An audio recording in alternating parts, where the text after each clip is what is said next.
Bonsoir à tous et bienvenue pour ce séminaire, webinaire, vous avez pris l'habitude, on appelle ça séminaire en ligne, sur les techniques de trading, une initiative de Trader Forex sponsorisée par l'excellent courtier Simbank que vous retrouvez en Suisse et réalisée par moi-même, Romain de la Crétasse, directeur de l'Institut de la Bourse. Alors, sur cette série, puisque là on était parti sur les 3 séries des tortues, j'espère que vous avez tous bien compris. J'ai eu pas mal de petits emails pour m'expliquer que effectivement ce sont des stratégies, enfin les deux qui sont expliquées, ce sont des stratégies qui ont marché, qui marchent toujours, et on a parmi certains des meilleurs traders au monde quelques-uns qui utilisent ce type de méthode. Donc c'est pour ça que je voulais vous les présenter. Vous avez un livre qui vous en parle très bien et qui lui, vous pouvez l'acheter, vous avez vu sur le site, certains l'ont déjà acquis. Donc je vous encourage à faire de même pour ceux qui veulent développer le sujet. Alors, petit avertissement avant de démarrer la session comme d'habitude, cette présentation est uniquement faite à but éducatif. Effectivement, le trading sur devises et autres produits à effet de levier peut induire des pertes qui sont plus importantes que le capital qu'on peut mettre. Donc, vous devez chacun savoir reconnaître si vous êtes si vous avez les capacités financières et si vous pouvez traiter de cette manière-là, en sachant qu'avec les règles de money management qu'on vous a expliquées dans un des webinaires il y a un bon petit moment, vous pouvez déjà comprendre comment effectivement ne pas prendre trop de risques. Donc voilà, je vous souhaite une bonne présentation, puis on est parti. Alors, cette technique de trading que nous allons voir, elle est dédiée essentiellement au trading court terme, day trading, swing trading. Alors, ça va changer de ce que vous allez pouvoir faire. Quelques-uns connaissent cette technique sous une forme ou une autre. J'ai décidé de la décrypter. C'est une zone de consolidation. Donc en fonction de ce qui va se passer sur le marché, on va acheter ou vendre. Donc on va repérer 1, une zone de consolidation. 2, on va prendre position. 3, on va sortir de la position, soit sur stop, soit sur objectif. Enfin, et on va voir des exemples sur le graphique. Alors pourquoi je vous disais tout à l'heure que c'est court terme? C'est parce que cette stratégie marche très bien au court terme. On va voir sur un exemple tout à l'heure qui sera assez court terme. Néanmoins, vous pouvez le faire en swing trading plutôt qu'en day trading comme je l'ai fait. Et là, effectivement, vous rallongez le temps sur les graphiques. Alors, qu'est-ce qu'une zone de consolidation? Une zone de consolidation, c'est symbolisé par un rectangle en gros. Si j'appuie ma petite souris en plein sur l'écran, vous allez voir que le rectangle peut ressembler à cette partie-là. Mais néanmoins, la zone de consolidation, c'est un endroit où les cours arrivent et stagnent pendant un moment. Alors on définit une zone de consolidation comme un rectangle. Ce rectangle, lui, nous offre 2 points hauts, 2 points bas. Et c'est en fonction de cette zone que nous allons agir, nous, juste après. Ce que je vais définir effectivement sur les prochains diapos. Alors, pour définir cette zone de conso, il va nous falloir 2 tests de cette bordure haute. Alors vous allez me dire, oui mais je ne sais pas où elle est, la bordure haute. Quand moi je suis à droite du graphique, effectivement, j'y vois pas clair. Vous y comprendrez un peu mieux quand on va arriver sur les graphiques. 2 tests de bordure basse. Et une fois qu'on en est là, qu'on a nos tests, ici, on a effectivement notre zone de conso. Alors, on va acheter si on passe par le haut, et on va vendre si on passe par le bas. L'objectif étant d'attraper 2 fois la hauteur de la zone de consolidation. Et effectivement, la zone de stop, elle, ne sera qu'une fois la hauteur de la zone de consolidation. Je vous ai mis aussi que sur objectif, on mettait un trailing stop. Vous allez voir que, par exemple, si on descend d'une fois la hauteur, on va mettre notre stop à 0. Et si on descend 2 fois la hauteur, de toute façon, on sort. Donc c'est une technique, vous avez vu, où on ne fait pas d'accumulation comme on le faisait précédemment. D'habitude, on accumule, donc ça va dans le bon sens. Ici, c'est vraiment une stratégie court terme. Donc, on prend sur un objectif, tout simplement. Alors, on rentre dans les règles de l'achat. Alors, vous voyez, ce sont des exemples qu'on va voir après, comme d'habitude, sur le graphique. Les cours arrivent, hop, ils passent par un point qu'on définit comme une zone de test haut. Toc, remonte, paf, paf, paf, hop, à peu près au même niveau. Faut pas que les niveaux soient exactement pile poil, c'est assez rare. C'est vraiment des zones. Donc vous voyez, on a dessiné, moi j'ai décidé de vous dessiner un beau rectangle. Et hop, on redescend et on revient à peu près au même point. Ça peut être un petit peu en dessous, ça peut être un petit peu au-dessus, tant que ça s'apparente à un rectangle. Et ensuite, on va acheter des lacassures du plus haut de nos deux plus hauts. Hop, automatiquement, on va rentrer ici.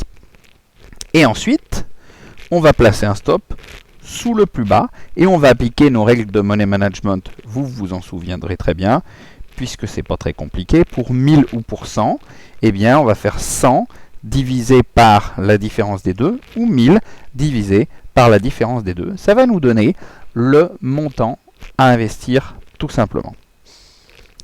Alors, à la vente, aussi simple que ça puisse paraître, c'est exactement l'inverse. C'est-à-dire que une fois qu'on a notre zone définie, donc vous voyez, un plus bas par ici, hop, on remonte, et puis on vient à peu près au même niveau, on le dépasse, on remonte à peu près au même niveau du plus haut, on ne dépasse pas, on redescend, hop, et là, on peut rentrer en position. À partir de ce moment-là, on met un stop au-dessus du plus haut, et le calcul de money management, comme on l'avait expliqué, et bien effectivement, c'est 100 ou 1000. Donc là, j'ai pris un exemple de 1000, vous verrez à la fin. Et puis, on sait le montant qu'on doit investir. Pour ceux qui n'ont pas bien suivi les règles de money management, je vous encourage à aller sur le site Trader Forex et à directement télécharger, regarder le webinaire sur le money management. Alors, pour simplifier, parce que ces règles de trading sont très bien, seulement on peut faire encore plus simple. À partir du moment où on définit une zone de consolidation, donc vous voyez, on monte, tac, hop, un point haut, un point bas, hop, on vient un petit peu plus haut, toc, on part un petit peu plus bas. Qu'est-ce qui se passe? On est là, on ne sait pas bien où on va aller. Cette zone de conso, qu'est-ce qui va se passer? Ça va partir par le haut, ça va partir par le bas. Eh bien, on met un ordre stop achat ici et un ordre stop vente ici. Et là, puisque ce sera la même quantité d'argent qu'on va mettre, c'est la même distance entre les deux stops qu'on parte à l'achat ou à la vente, automatiquement, l'un va compenser pour l'autre. C'est-à-dire que l'un sera l'ordre stop de l'autre. Le premier déclenché, on sera protégé automatiquement par un stop qui sera sur un ordre contraire. Voilà ce que ça donne sur le beau graphique. Alors effectivement, comme on doit sortir sur un double objectif, décaler le stop à chaque fois, vous voyez, au fur et à mesure qu'on entre dans les techniques, on apprend petit à petit à développer un esprit un petit peu plus trader. Alors, on en est au premier rectangle, c'est-à-dire zone de consolidation.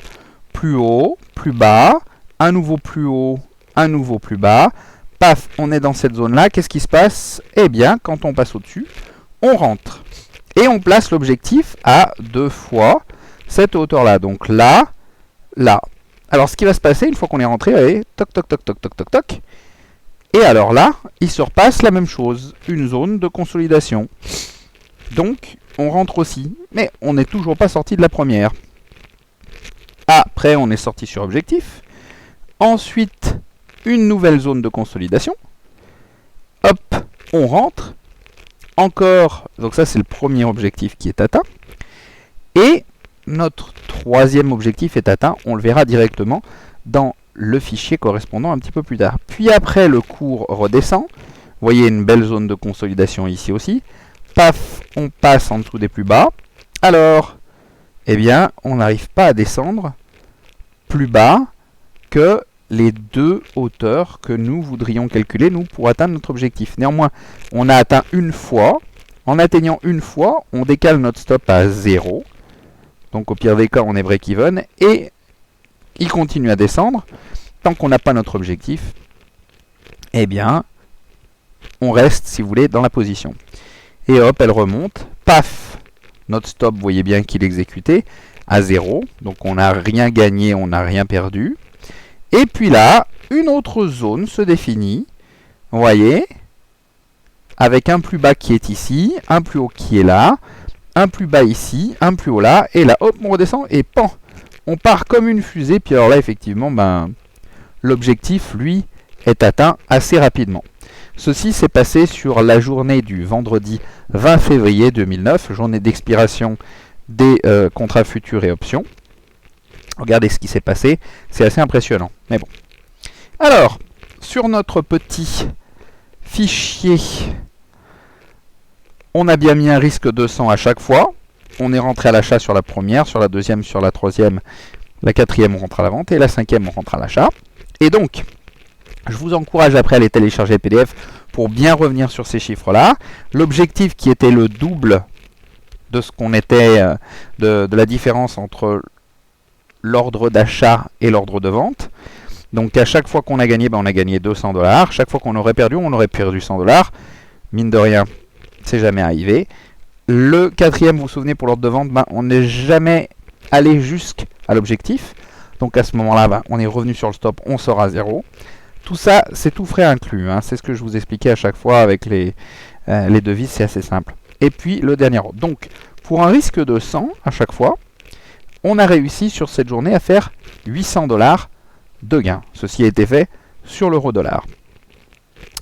Donc j'espère que vous avez aimé cette petite session sur les zones de consolidation et comment les traiter. Je vous conseillerais d'aller voir la plateforme Simbank pour comme ça vous améliorer vous en faisant des transactions puisqu'ils ont une démo gratuite.